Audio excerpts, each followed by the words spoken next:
Hi guys, and welcome to my review of the KZ AS24. This is KZ's latest take on an all BA set, and it's actually their top of the line set currently. What can I say? Well, this is the box, very simple. I've got well, there's actually two versions of it, the one with the switches, which is the one I have obviously, and then there's one which has no switches. But anyway, this is the box, very simple box, which and this is probably something which I think should have been, I mean, we're talking about a top of the line product, so it would have been nice if KZ would have given us just a nicer box overall, something a little bit more premium. After all, we are talking about an IEM which costs anywhere between, well, depending on the store, anywhere between $110 to $130. I've seen it at that price range, so you know, it is the top of the line, so give us a nice box, come on, you know. Anyway, simple. Brings some foam tips, brings a very basic cable, which is also a little bit disappointing, and then it brings some Starline tips, which have been a tip which I've enjoyed for a long time, and it's actually nice to see them being used again. Anyway, box is what it is. I guess we can't really complain. It more than makes up for it with the sound that it gives us, so I guess that's that. Anyway, that's the box out of the way. Naturally, I'm not using the stock cable. I'm using a nice HDK cable here. Okay, this is the IEM itself. Okay, it's a big boy. It's not a small IEM, but it does look very premium. And to that effect, I mean, if I were to you know, forget this the whatever branding there that might say KZ, and put this on top of the table, or show this to anybody else, and tell them that it's a $300 IEM, and it will be accepted quite easily, because it does look that good. It does look that premium. It's a resin shell which has been 3D printed, which is something that KZ has been working on for the last couple of years, and I think that in the AS24 they've probably given us the best version of that 3D printing mechanism so far. All the BAs are internally ducted with their own individual tubes, and I mean, they've done a really good job. That's the reality. Let's give merit when it's due, and you know, we are sometimes a little bit quick to jump on KZ's back and criticize them for some of their practices, which might not seem let's say appropriate to many of us, but credit must be given when it's due. And in this case, I apologize for the noise. But in this case, they've done a really good job. It's got the mentioned tuning switches. Again, in this particular version, this is the latest version, which has actually got two sets of switches. It's got one in the back and one underneath. Okay, as you can see, here lies physically the only criticism that I give to this IEM, which is the switches are tiny.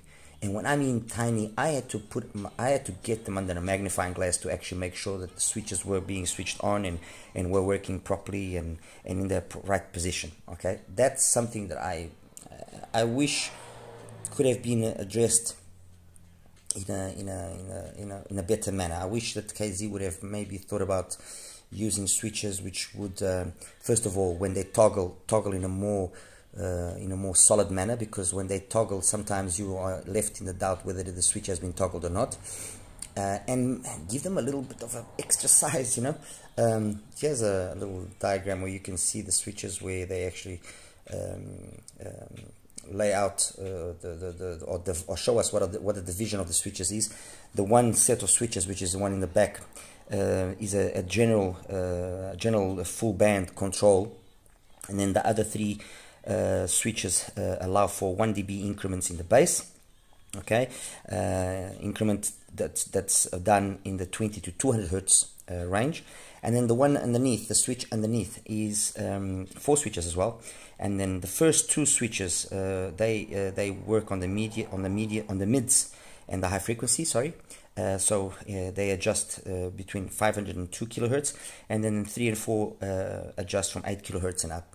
All the adjustment in every one of the switches is always 1 dB, except for the switches of the treble, which they do 2 dB adjustments individually. So in the base, 2, 3, 4 is 1 dB at each time, and depending on how many you switch on, you increment, you put just 1 dB, 2 dBs or 3 dBs of boost in the bass. In the mids, again, switch 1 and 2 is 1 dB each. If you put both on, you get 2 dB increase. But then switches 3 and 4, which is the high frequency switches, they do 2 dBs of each, 2 dB increment each one. And if you obviously put both of them, they increment 4 dBs. The switches work. The switches work. There's definite big changes in the sound and in the graphs with the various switch settings that you can use.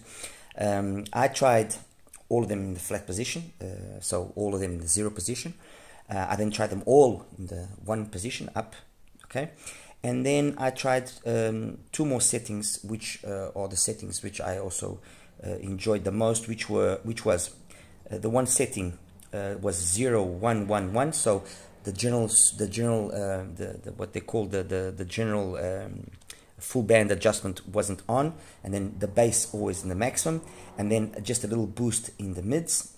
And then the other one that I tried was with that full bass adjustment across the board, which basically it ups the level of the whole frequency response 2 dBs, and then nothing done on the mids and highs. Okay, but afterwards in the graphs I'll show it to you again, so don't worry too much if this seems a little bit confusing. Anyway, these were the 4 switch settings that I used, and these 4 switch settings provided me the 4 most different frequency responses that I not only liked, but that I think make sense. In the setting where everything is off, we get a very neutral-ish signature, very mellow in the bass, with just a slight energy in the mids and in the highs, but already resembling a kind of a harmony tune.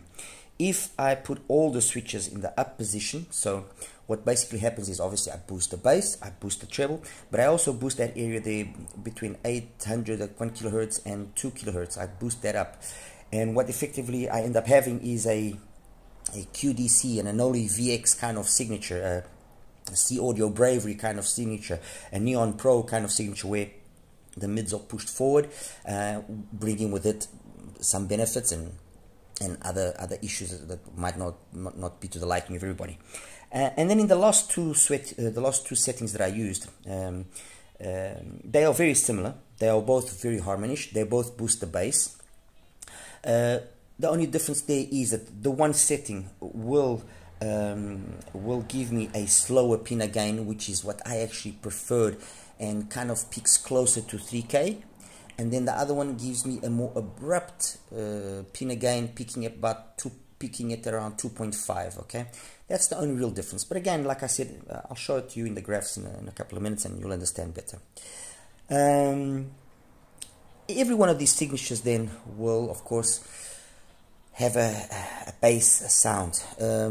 Having said that, make no mistake that KZ didn't want to make this sound like a non-BA set. What do I mean by that? We have, we sometimes have sets. And the one set that, for example, jumps to mind straight away is the 7th Acoustics Supernova. You listen to that, and that set is so smooth, so relaxed, that it sounds anything but BAs, because everything is being very well implemented. The same thing happens, for example, very well implemented, so that the BA negative characteristics that we sometimes don't like are not present. Let me clarify that. We get the same kind of tuning when we listen to, for example, a Softiers RSV. We get the same kind of tuning when we listen to a Softiers Studio 4. We get the same kind of tuning when we listen to when you listen to the Duno, the SA6 Mark II. So it's a very mellow tuning, very relaxed, but you don't notice that that there's BAs present there, or you don't notice it immediately. And here in the KZ, whichever the setting is that you use, you always notice that it's BA. Okay, you always notice the BA, but this is not a bad thing, because for those that appreciate and that like the BA's main characteristic, which is their ability to be very technical, to be very resolving, very highly detailed, that's perfect. That's amazing. Personally, I like the BA kind of philosophy. I like the BA type of sound. However, my only difficulty sometimes is in handling how the upper frequencies are done. And to that extent, although the all switches on setting, I really enjoyed listening to it because it gave me a sound which was very much like I said, like the Untitled VX, like the Neon Pro, which I actually have here. It gave me that kind of sound, and I enjoyed that. It gave me a sound like the C Audio Bravery. At certain points, depending on the volume, it got a little bit too tizzy, too metallic for my liking. Okay, it wasn't offensive, it wasn't aggressive, it wasn't, but it just got too much for me. So I ended up using the setting where I have the main switchboard all in the one position. So I've got the overall boost of 2 dBs plus then the 1 dB boost in the bass, for a total of 3 dBs in the bass, and then nothing on the mids and the highs. And that gave me that, like I mentioned, that slower pinna gain with a very smooth then roll off past the pinna gain peak, and perfect highs in my opinion for my liking. That was the setting that I used the most, and that I did the majority of the comparisons here. Although, as I said, I did use the all on position setting to compare here with the IEMs that had that more QDC style tuning, which is the Bravery and the Neon Pro. How is the sound then? How can I describe the sound? Well, the bass is, in my opinion, if you don't boost the bass, it's way too lean.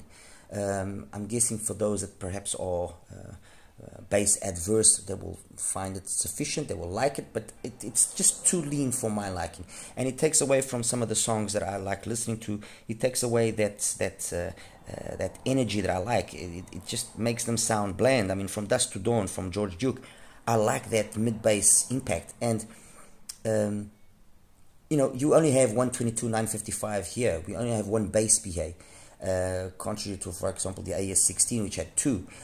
But that was perhaps overly boosted in the bass. This one, if you boost the bass with the switches, then it's fine, it's adequate, it's great. But if you don't, it's, for me, very light, very mellow, too relaxed.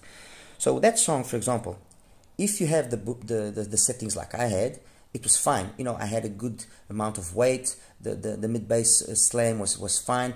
It was nice. It was pleasant. It made the song justice. It gave the song the required energy. If I didn't have the boost on, then it just sounded too lean.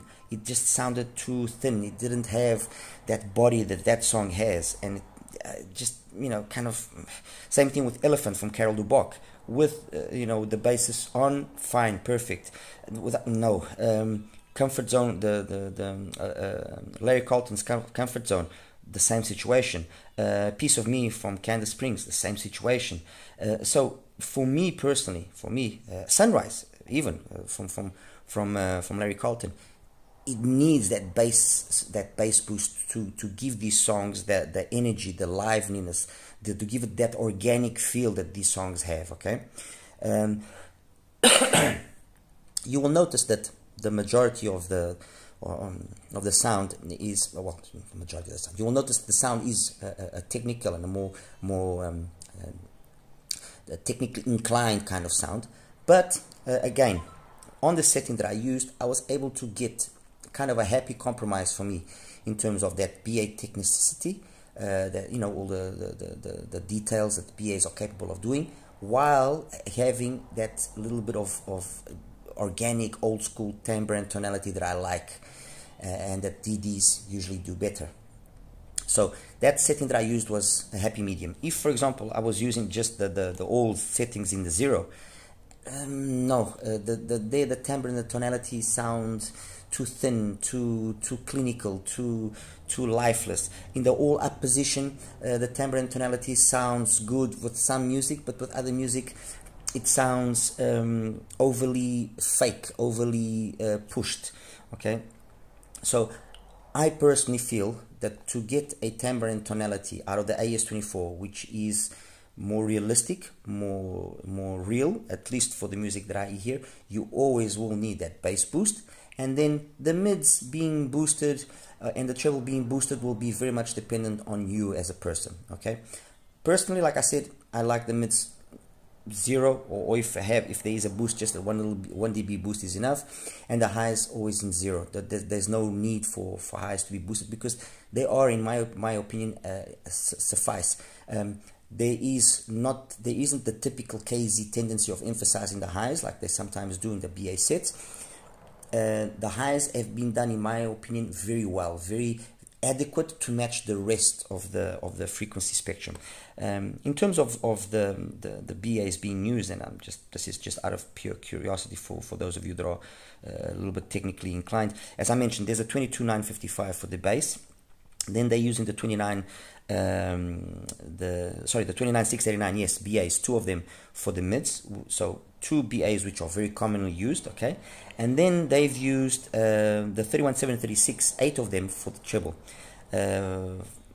Treble and upper and high, ultra high frequency, let's put it that way. So they're using BAs which are very mainstream BAs. Oh, and yes, they've also got another BA, the 30019 as well, being used for mids and highs. So they basically used material which is usually common to use, but they've implemented it well. They've definitely implemented it well. The fact that it's a 3D printed shell with the individual ducts, and you know, the crossover having been properly designed, they've done their homework. KZ has shown that if they want, they can make a proper sounding IEM. Okay. So yeah, vocals, male and female, perfect for me. Nothing to be said there. Both of them come across very nice. Just the female vocals on occasion can sound lacking a little bit of. They've got the detail, they've got all the twinklies and the sparklies and everything, but they lack a little bit of life. I don't know. It's a difficult one to explain. For example, I'm trying to find here "Innocent Mood" from Cecile Norby.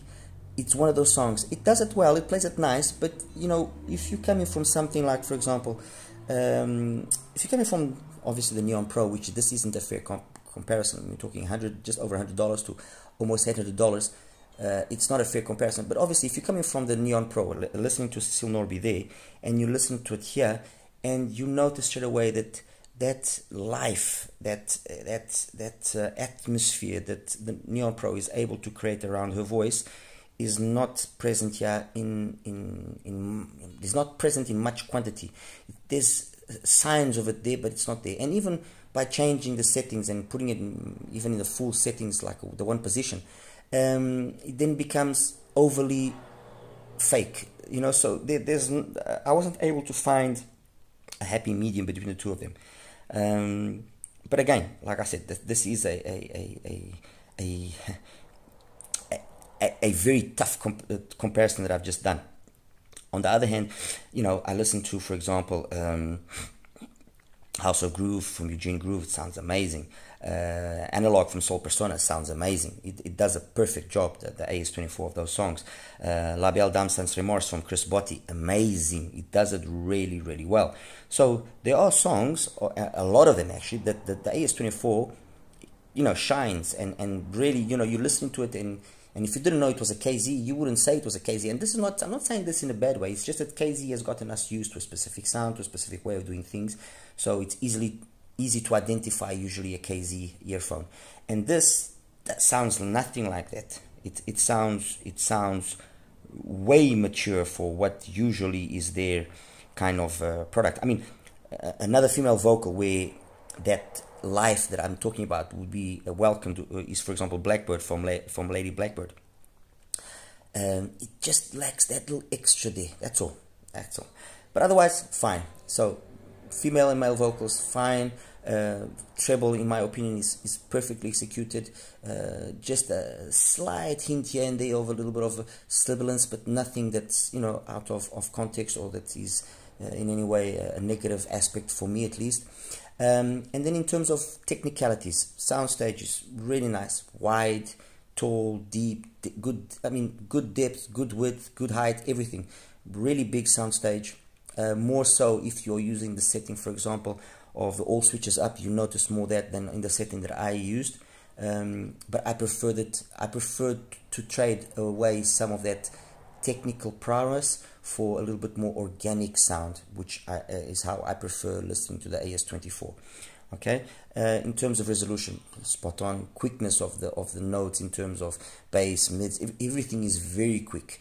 You know, there's good speed, and it's that speed as well that sometimes in certain songs also takes away a little bit of that extra life that that particular song has. It just takes, but it's nothing, you know, it's nothing that's a deal breaker. Honestly, the Rock You Gently from Jennifer Warnes, it's got a nice bass line. It just, you miss a little bit there extra.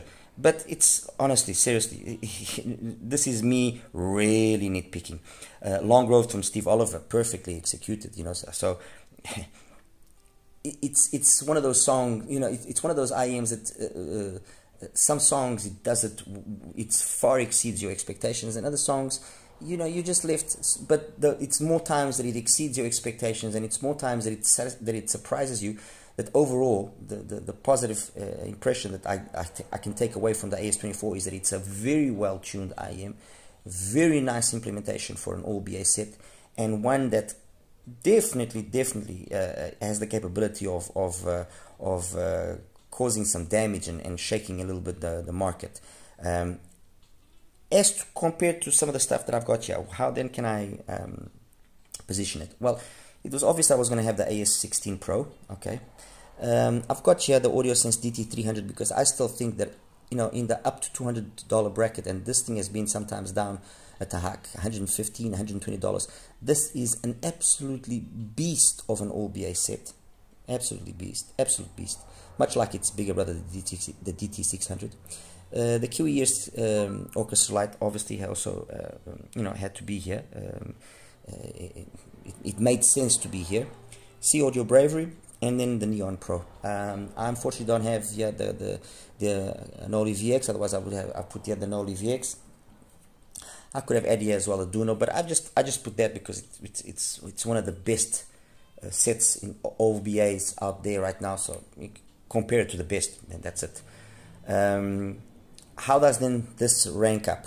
Compared to the AS16, you can definitely see that the tuning is way more polished. I like the AS16, especially with the impedance adapter, but the AS16 obviously had some flaws. Without the impedance adapter, that early pinna gain that it had in the tuning could make things sound just a little bit too forward and kind of not be ideal. Just, you know, it then had a dip there as well in that post peak of the pinna gain area, which was good to avoid any sibilance or any harshness, but as well it kind of shut down some of the songs too early, and so there was plenty of bass, plenty of initial energy to that song, and then just cut them, you know, to just subdued it too much.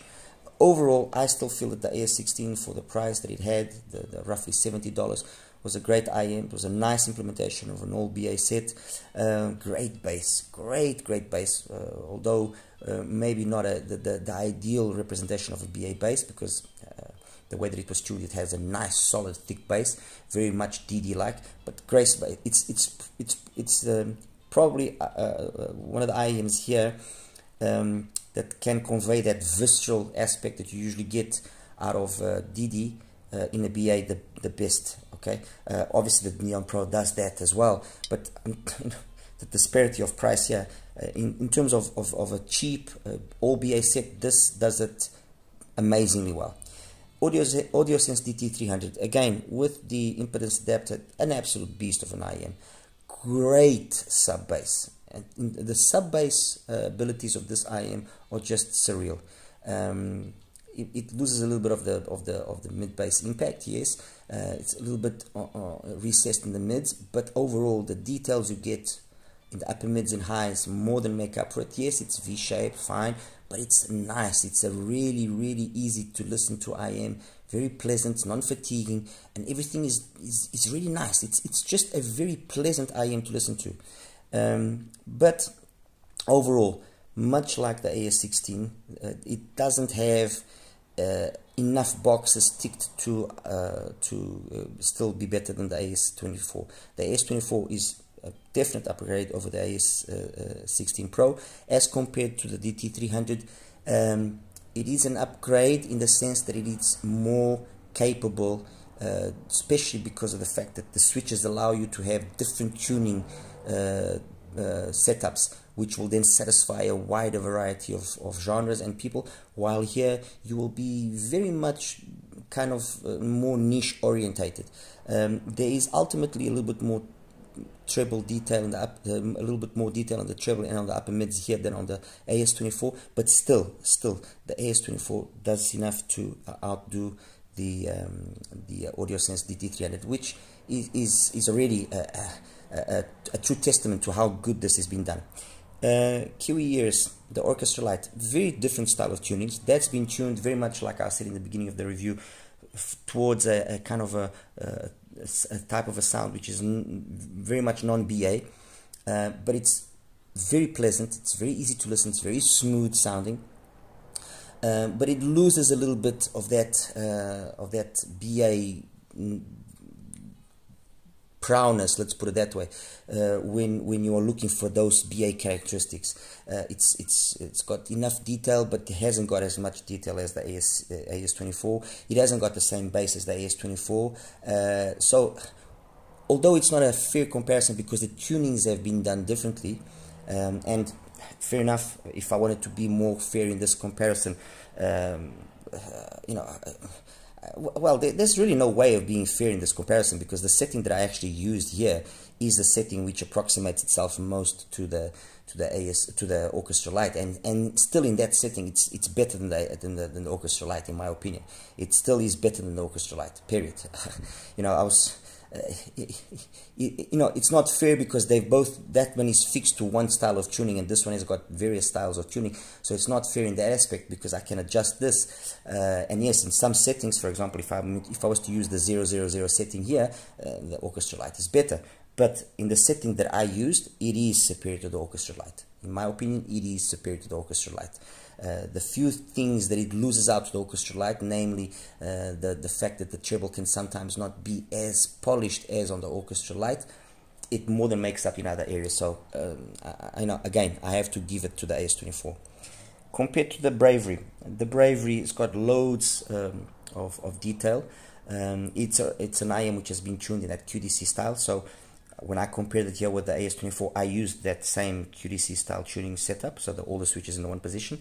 The first thing that you notice straight away is that there's more bass here, definitely, but there's more ultimate detail there, also because of the fact that there's less bass. And again, this is just down to the way it's been tuned, because both of them have only got one BA for the bass.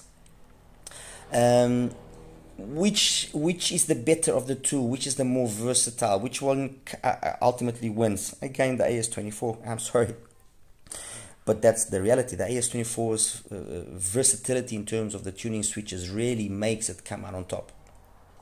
If you're just going to use the one setting which is similar to that, there, it's a hard one. It's a hard one because, you know, that's close on $300. This is just over $100. There is really nothing significant that can justify the price here. There's nothing, and by no means am I wanting to sound like no, the Bravery is now no good, or the Orchestra Lite is no good. No, they are good. They are very good. The fact that the reality is they just have encountered a very tough competition from the most unlikely of sources, which is the AS24. You know, very much like the PR2 and the PR1 Pro and the planars from KZ came at a price point which kind of shook the market and gave a performance and gave the ability of people to have access to planar drivers and how they play at a unseen price, at least, or not very easily accessible price up to that point.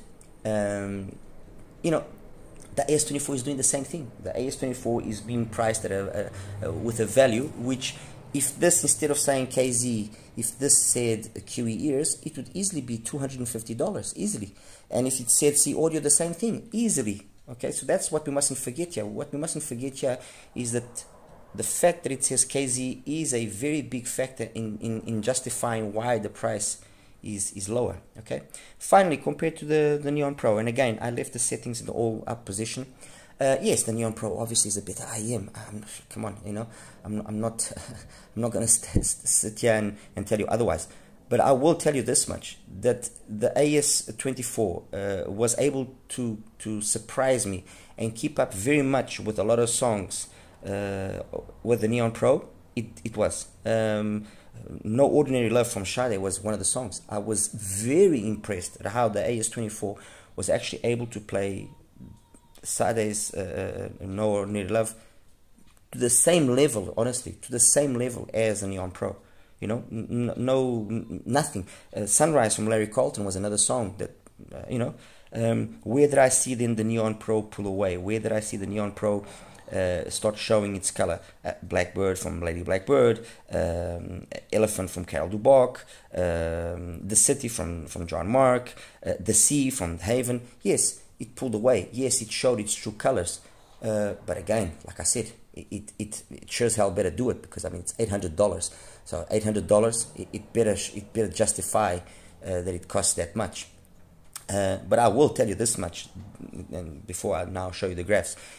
If you are in the market for an all-BA set that has, in my opinion, let's say 3 styles of tuning that you can adjust with the switches, that will give you 3 styles of tuning seen in some of these IMs that I have here, to a very high standard, with a very high degree of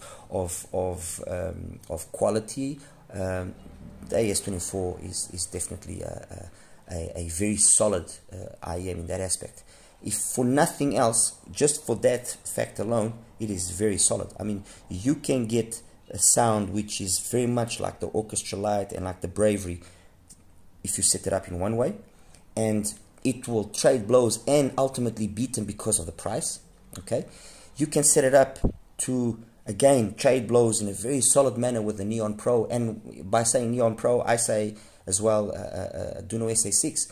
Ultimately, of course, those IEMs are going to be superior, you know, they are, but just the simple fact that it can, in a few songs, keep up with them, that for me is, you know, that's a winner there. So you can't really complain too much. And yeah, that's it, guys. I'll show you now the graphs, and then we'll wrap it up. All right, you take care. Hi guys, and welcome now to the graph section for the AS24. These are the 4 settings that I basically used. So this first one is the 000, so all the panels in the 0 position. Forgive that noise there that you see at 30 Hertz, that's just a little bit of vibration, so that's really not important. What is important is, as you can see, everything is very flat, but it's also a little bit too clinical in my opinion, you know, it's detailed, it's clean and so on, very, you know, cool, but it's just a little bit too much. I like a little bit more of life, and although this is very much a Harman execution, as you can see, and well done, is that it's just a little bit okay. The next one is the complete opposite. All the panels, the switches are in the 1 position. You can see that between 800, roughly 600 Hertz, actually 600 and 2K, there's that extra boost there as compared to the black line. So the green line there is boosted quite significantly as compared to the black line, and that boost is down to the fact that we've added about 4 dBs ultimately of gain, not only in the mids but also in that overall setting, and we've also gained a little bit more of boost in the upper mids and treble, and then extension past 10K. Nice engaging setting, this one. Just that you know, after a while, it just you start getting a little bit too tired of too much. It's a little bit too much, but it's fine, as long as, you know, I didn't crank up the volume too much. It wasn't bugging me, it wasn't bothering me. It was fun, it was okay. Just the vocals a little bit too forward, but look, it was fine. It wasn't an issue. And then the last 2 settings are the setting where either I boost a little bit that area there of the mids, or I don't boost that area of the mids. Okay, I ultimately opted for the one that it doesn't boost the mids that much, so I opted for this setting here, and that setting just gave me a smoother rise into the pin gain, and a peak that comes closer to 3 as opposed to the other one, which you know, peaks a little bit more, a little bit before, but it's not really that the issue there. It's just that that energy there, that forwardness in that 1 to 2K area, I prefer it to be a little bit more on the flat side. I mean, fair enough, it's not a difference which you think you would notice, and you know, you don't really notice it very easily, but ultimately after a while you start picking up, oh, okay, it's just that little extra more there. Just anyway, those are the 4 settings. As I mentioned, I used 4 other IEMs. The one IEM that I did use, the first one IEM that I used, was the Bravery, which is this graph that I've just put up. And the Bravery, as you can see, comes very close to the setting of the AS24, everything switched on. I'm actually just going to line it up so you guys can see what I mean by that. And if I line it up, and I'm going to normalize it as well at 500 Hertz, I must give the Bravery an overall, I mean, it's loads of detail, but it also sounds, again, slightly more thinner, slightly more kind of devoid of any warmth or of any life, kind of like the AS24 when all the switches are down. But it's very detailed, loads of, very clean, especially in the upper mids and treble. That's where you will notice maybe the advantage of the Bravery.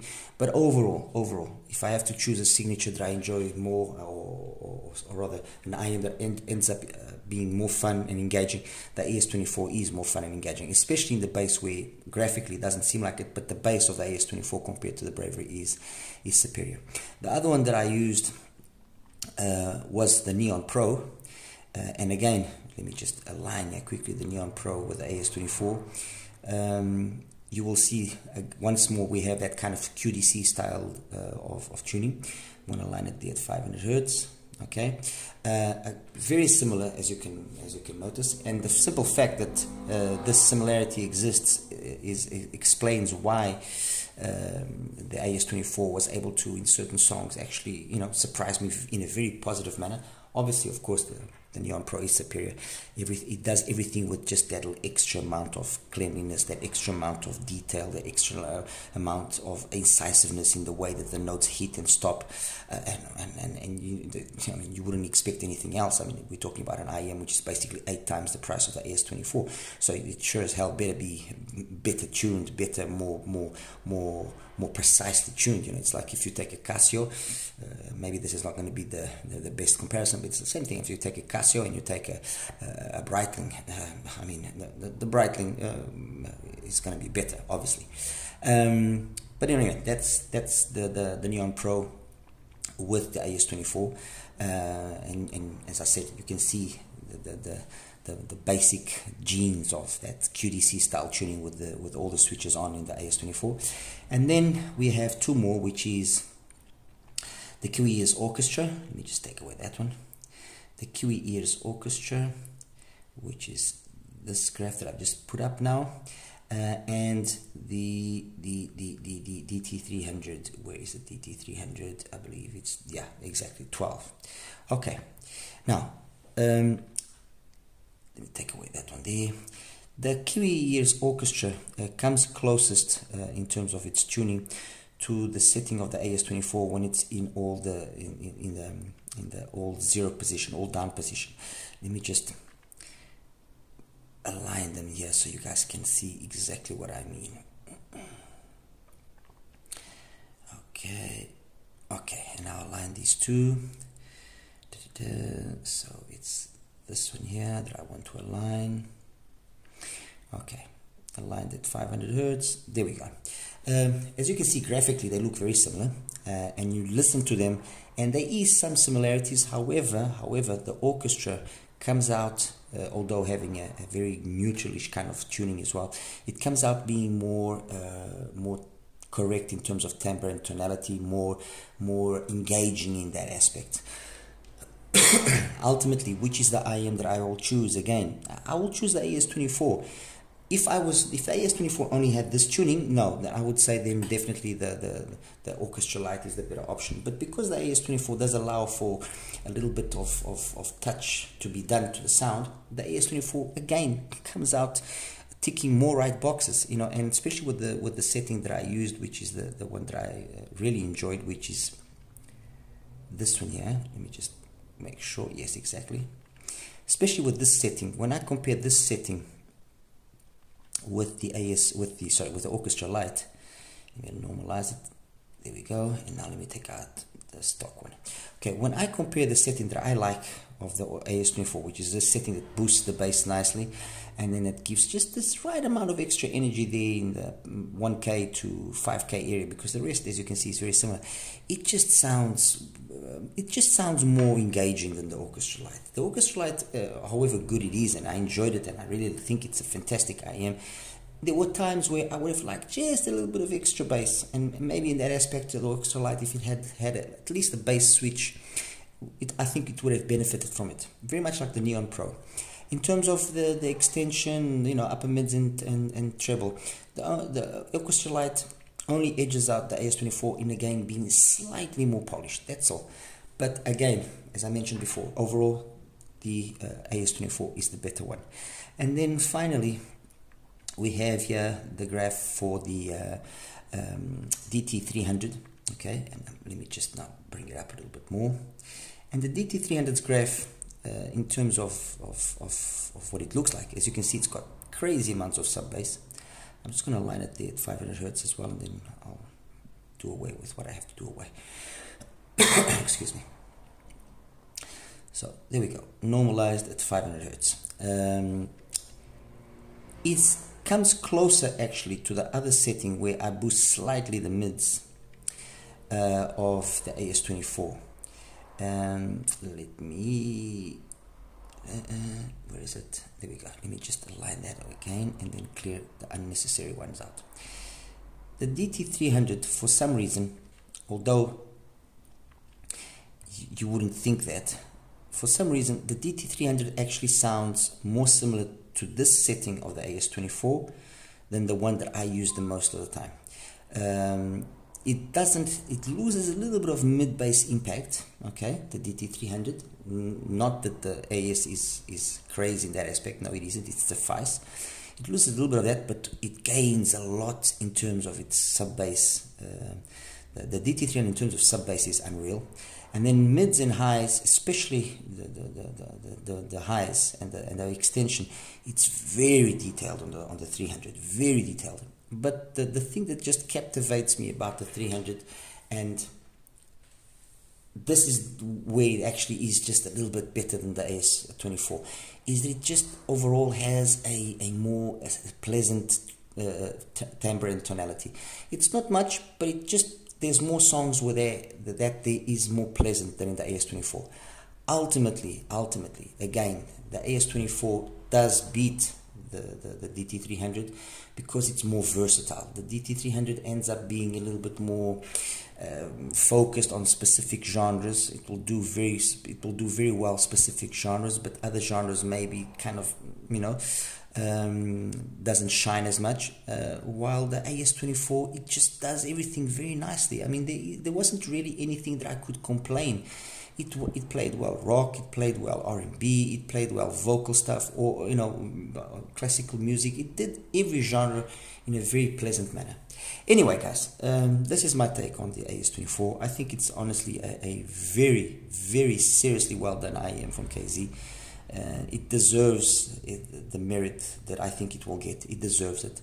It's got a nice tuning, you know.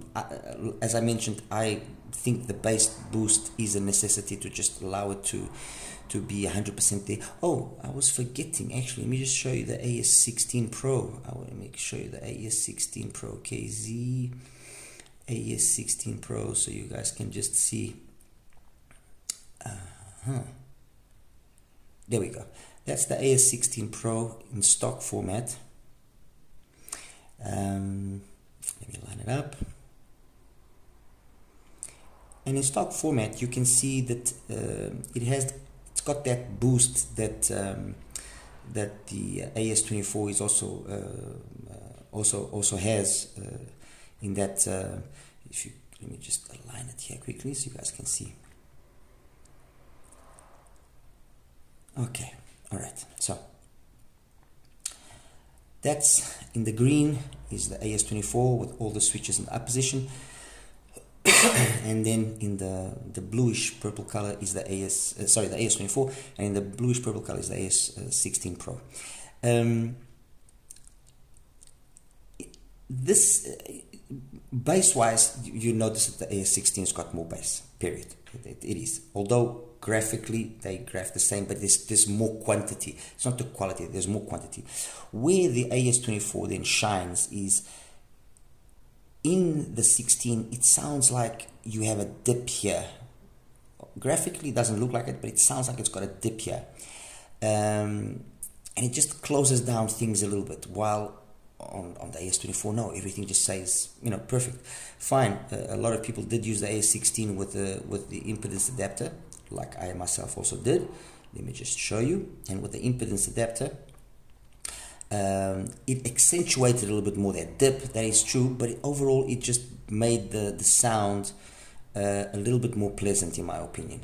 It made, you know, because the pinna gain was peaking later on, you didn't have this forwardness. It was just more pleasant to listen to than in stock format. The stock format, the forwardness of the mids here, I personally don't think it worked in favor of the AS16. There we go. But as I mentioned, it did accentuate that dip then that you have there, you know, 2, 3, 4K, and I don't know. It just, the AS16 by itself sounds fine. It sounds perfect, but this area here, it could have been, well, the ideal actually would have been to have the, let's say almost the stock setting in terms of the upper mids and treble, but without that bump there. I guess that would have been the ideal. But hey, look, it is what it is. The truth is this: the AS24 is a good upgrade over the 16. It's a better tuned IM, and that's what matters, especially technically wise. The 24 is very, very good. Detailed retrieval, soundstage, very, very good. A very well executed IM, and one that, you know, you honestly wouldn't expect from KZ to be truthful. Guys, that's it. This is a long review. I'm going to leave you. Please, as always, like and subscribe. Any questions, ask away. Thank you. Take care. Bye bye.